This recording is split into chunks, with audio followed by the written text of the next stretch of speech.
Assalamualaikum warahmatullahi wabarakatuh. Terima kasih kepada Bapak Ibu kawan biologi yang telah memberikan kesempatan kepada saya untuk sharing.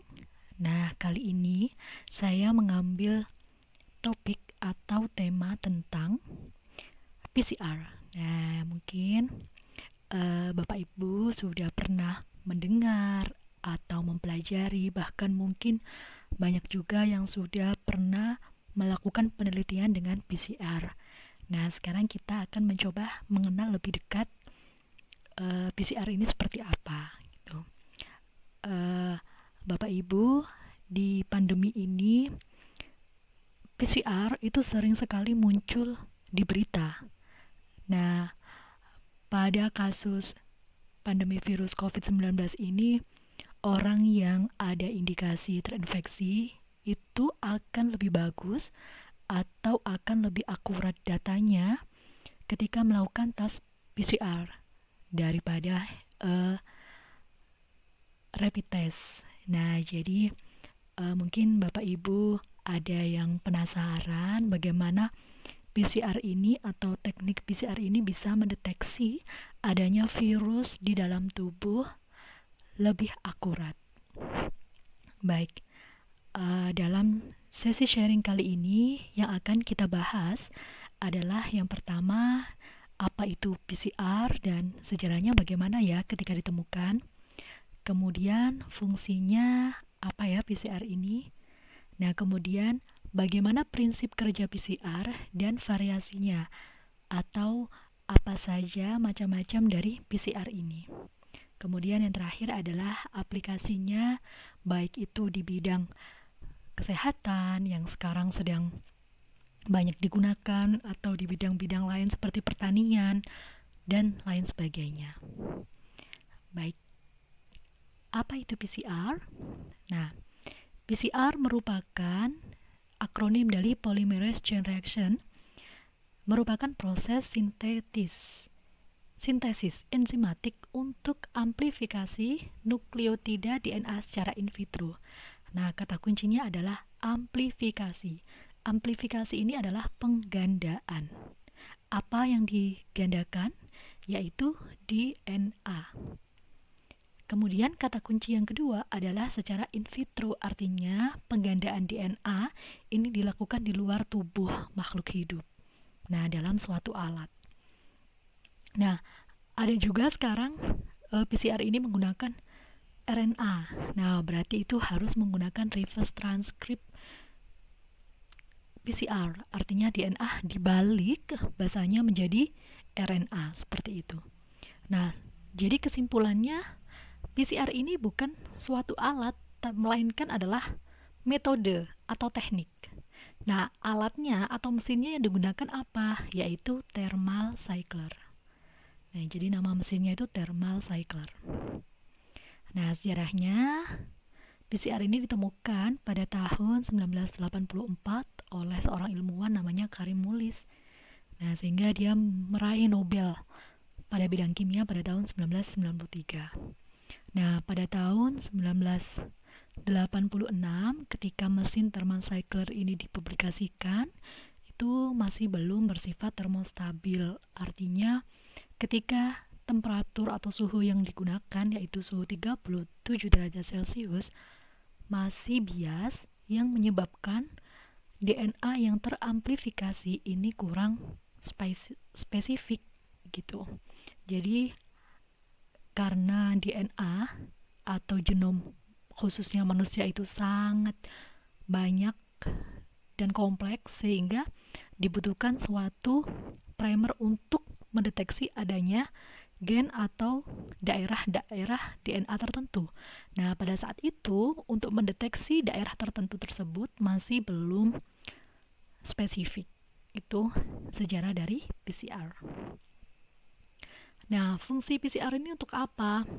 Nah, dia merupakan teknik yang sangat berguna untuk membuat salinan DNA. Nah, DNA ini akan berkali-kali digandakan secara cepat sehingga dapat untuk dianalisa atau bahkan DNA yang mengalami penggandaan ini bisa dimodifikasi. Nah, PCR dia dapat menyalin fragmen DNA biasanya sampai dengan 10 kilobase pairs atau 1000 pasang basa. Nah, fragmen tersebut merupakan suatu gen tunggal. Artinya gennya sudah spesifik atau hanya bagian dari suatu gen. Jadi PCR ini nantinya akan menggandakan bagian-bagian gen tertentu. Jadi nanti di salah satu dari bahan PCR itu ada primer. Nah, primer ini tugasnya untuk sebagai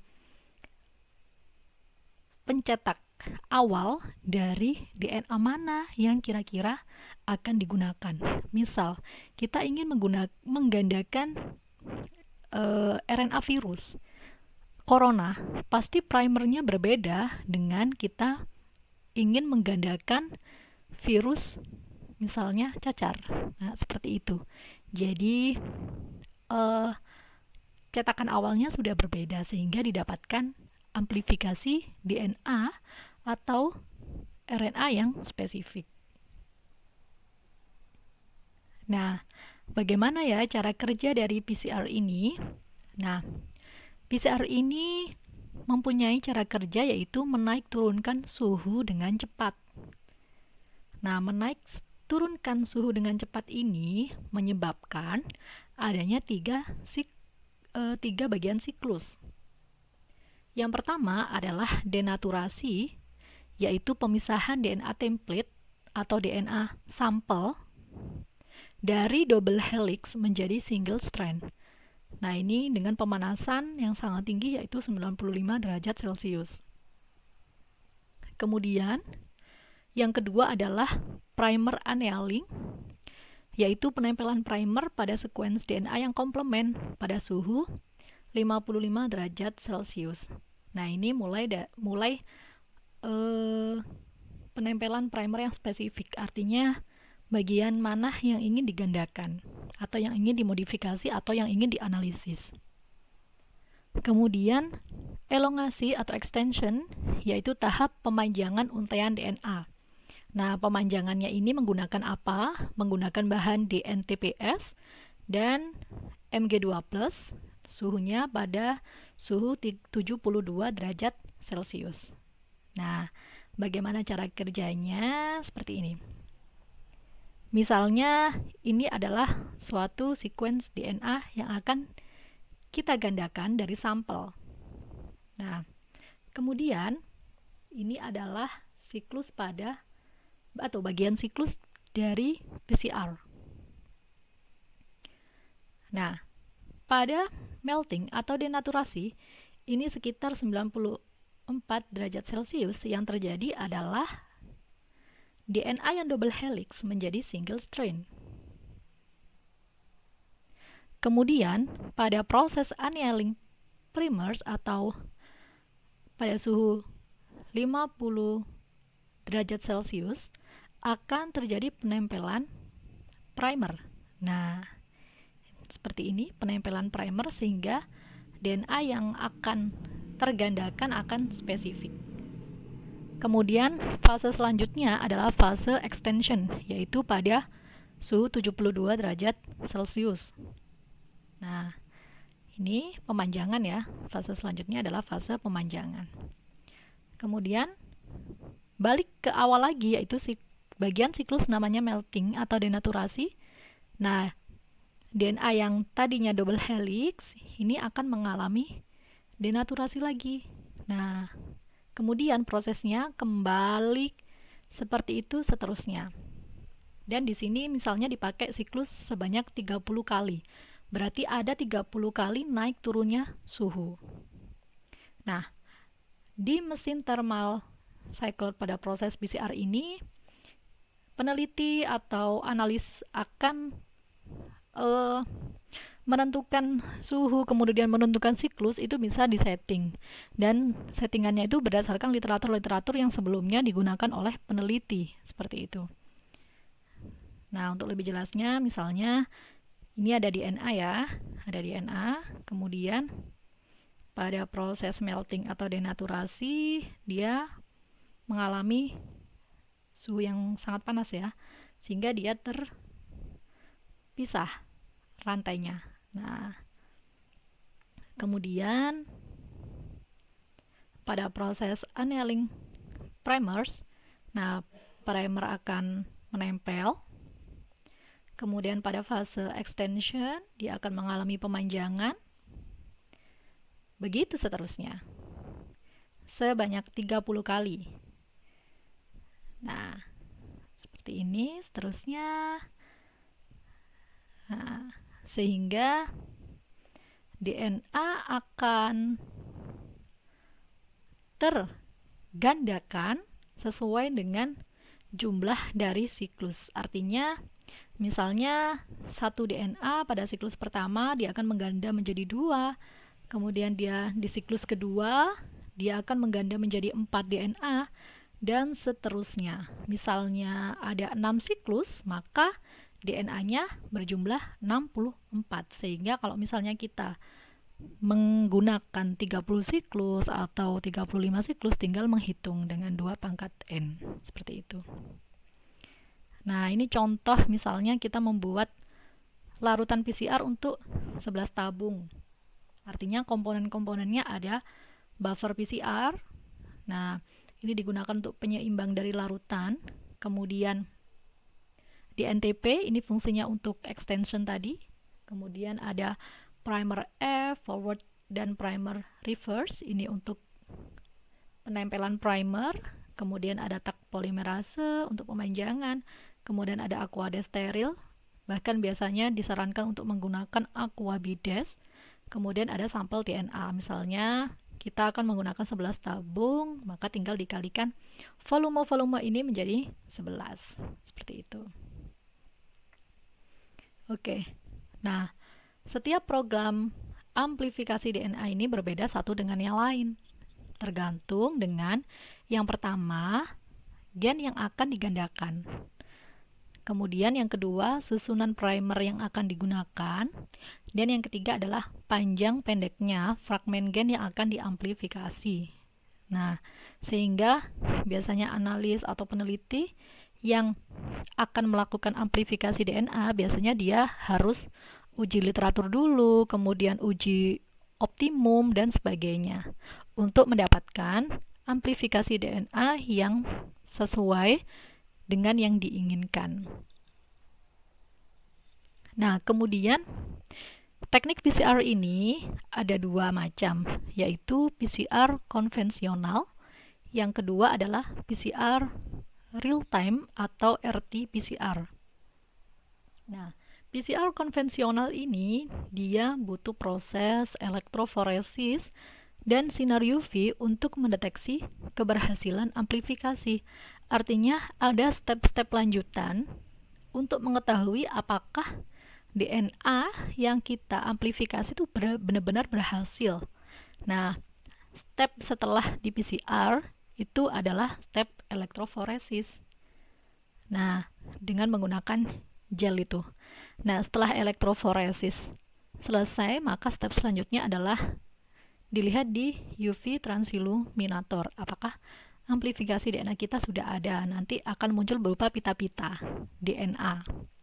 Nah, bagaimana dengan real-time PCR? Nah, real-time PCR ini lebih efisien karena dia langsung terlihat di komputer apakah kita sudah berhasil menggandakan DNA atau RNA yang kita inginkan, sehingga tidak memakan waktu yang lama. Nah, karena PCR konvensional tadi sudah kita singgung, nah kita sekarang kenalan dengan real-time PCR. Nah, yang banyak digunakan pada saat ini ketika pandemi COVID-19 ini adalah real-time PCR, di mana jelas alatnya lebih kompleks, yaitu terdiri dari thermal cycler, ini untuk proses PCR-nya, kemudian terhubung dengan satu perangkat komputer. Nah, ini yang berbeda, yaitu lensa eksitasi fluorescence. Artinya dia yang mendeteksi adanya amplifikasi DNA. Kemudian Ini adalah software-software untuk mendeteksi keberhasilan dari amplifikasi DNA. Nah, real-time PCR ini dengan standar platform yang sama biasanya berbeda dalam hal kapasitas sampel, metode eksitasi, dan tingkat sensitivitas. Artinya harus ada protokol-protokol tertentu untuk menggunakan sampel itu atau mendeteksi sampel itu. Nah, misalnya COVID-19. Nah, itu harus ada protokol. Apakah dia harus menggunakan fluorescence yang sifatnya seperti apa, kemudian buffernya dan sebagainya itu harus spesifik gitu. Nah, ini contoh grafiknya. Ketika grafiknya nanti naik, maka dia ada penggandaan gen tertentu. Nah, prinsip kerjanya adalah dia sama, yaitu mengamplifikasi atau menggandakan DNA, akan tetapi dia menggunakan bantuan reporter fluorescence, sehingga pada saat dia tergandakan langsung terdeteksi di layar monitor. Nah, misalnya ini ada DNA, nah ini fluorescence-nya. Jadi dia menempel di sini, kemudian ketika diamplifikasi dia juga ikut tergandakan sehingga langsung mengirimkan sinyal ke komputer. Nah, di komputer langsung muncul grafiknya. Apabila ada penggandaan atau analisisnya di situ ada gen tertentu atau DNA tertentu, maka dia akan naik kurvanya. Akan tetapi ketika tidak ada penggandaan atau tidak ada gen tertentu, maka kurvanya akan mendatar atau tetap gitu.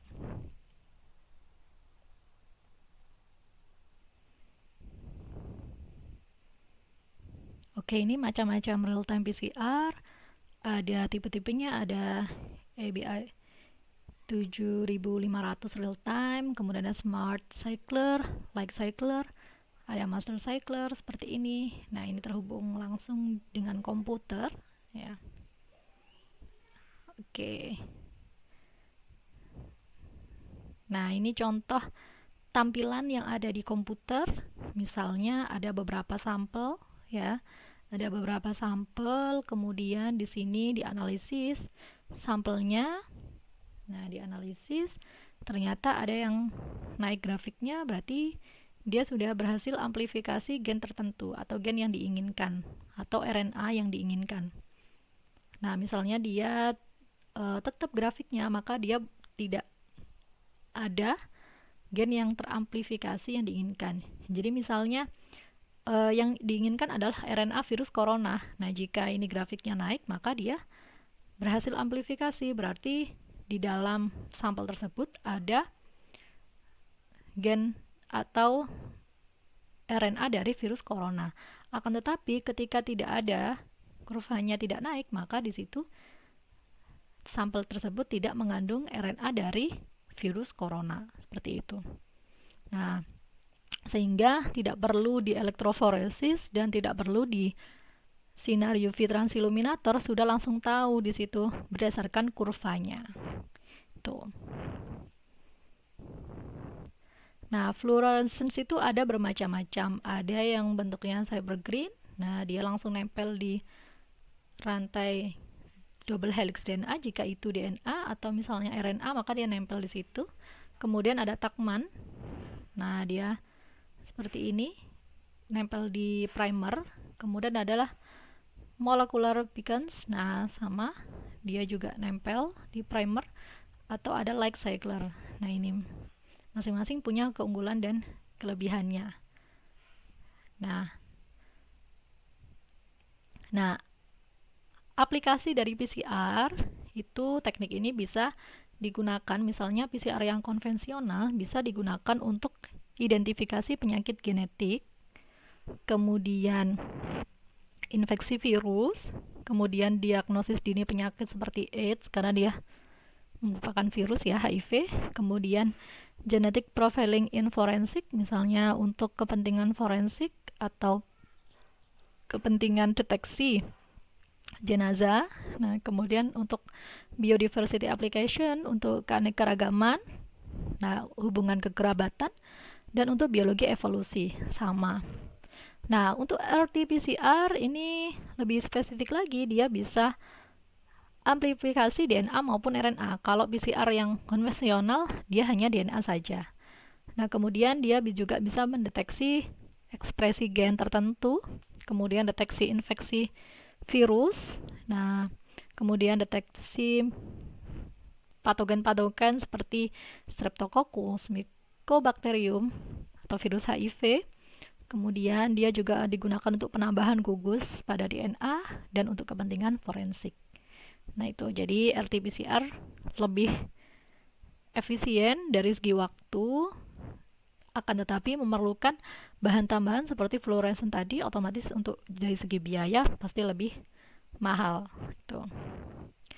Baik, terima kasih untuk sharing kali ini. Semoga bermanfaat. Mohon maaf apabila di sharing kali ini ada kesalahan atau kata-kata yang kurang berkenan. Terima kasih. Assalamualaikum warahmatullahi wabarakatuh.